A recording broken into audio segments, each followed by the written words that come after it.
world you see is not the world as it truly is.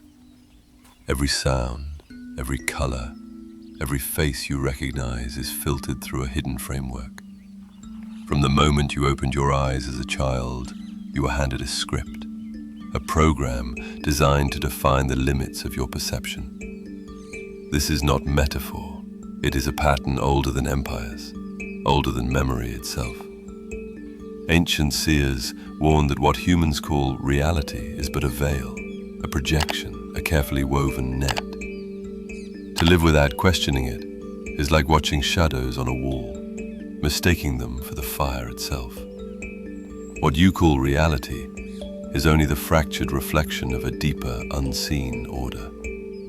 And yet, across cultures and ages, whispers of this truth resurface, that life is staged, coded, designed. What you think of as the real may only be the flickering of a cosmic program. In Hindu philosophy, this veil was called Maya, the cosmic illusion. Maya disguises the infinite as finite, the eternal as fleeting, the divine as ordinary. The rishis taught that to remain under the spell of Maya is to mistake the ripples for the ocean. The Bhagavad Gita speaks of the world as a battlefield where souls forget their eternal nature. Krishna reveals to Arjuna that forms, duties, even death itself are veils upon the eternal self. The sages compared life to a dream, vivid, convincing, but fleeting the moment one awakens. Imagine standing in a grand theater. Maya is the stage, the costumes, the lights, all designed to draw your eyes away from the truth. Behind the curtain lies the actor, the source, the eternal presence. The illusion is not evil, it is a test. To awaken from it is the very purpose of incarnation. The Gnostics told a darker version of the same insight. They spoke of the Demiurge, a false architect, a cosmic programmer who stitched together a flawed copy of higher worlds.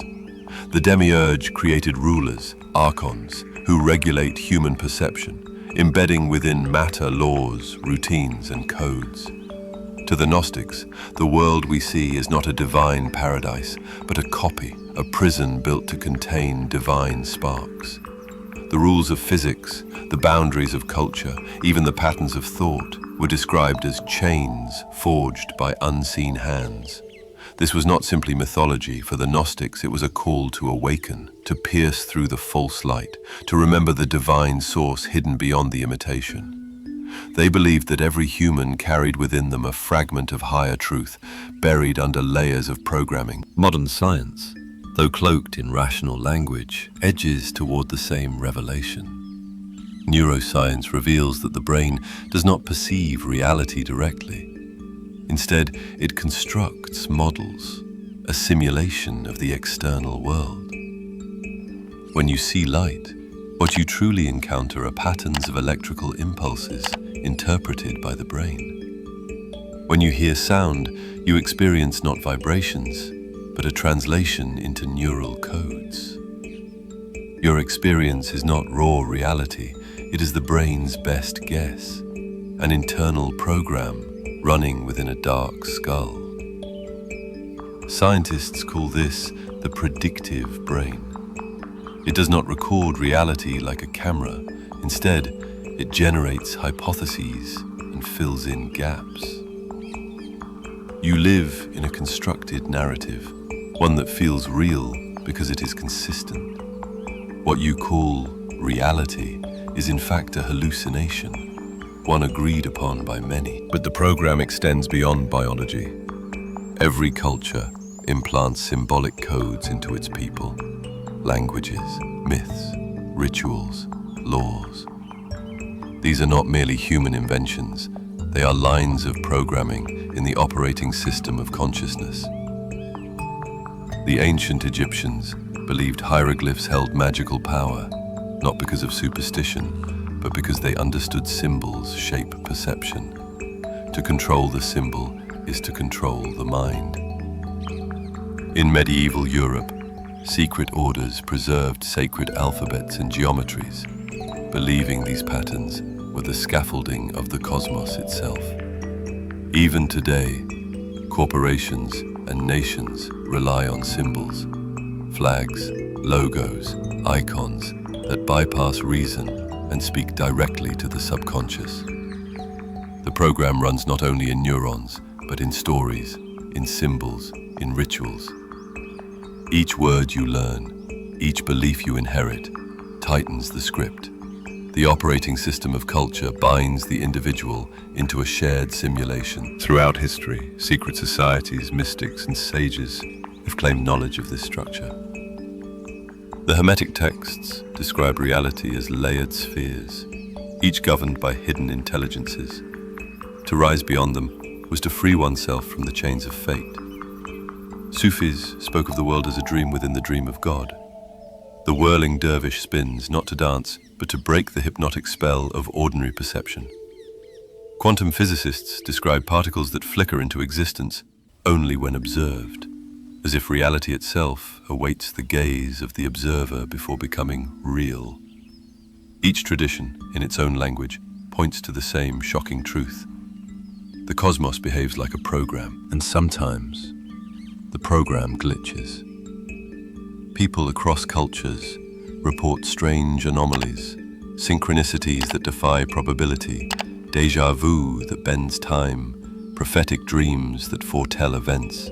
Mystics who plunge into deep meditation often describe visions of fractals, luminous grids, and vast symmetries, like glimpses of the code beneath perception. The Kabbalists spoke of the universe as composed of divine letters, an infinite script continuously spoken into being. Shamans in the Amazon speak of seeing the threads of reality in visions brought by sacred plants. Near-death experiences describe leaving the body and perceiving a realm made of light and sound, a place where reality itself is more malleable.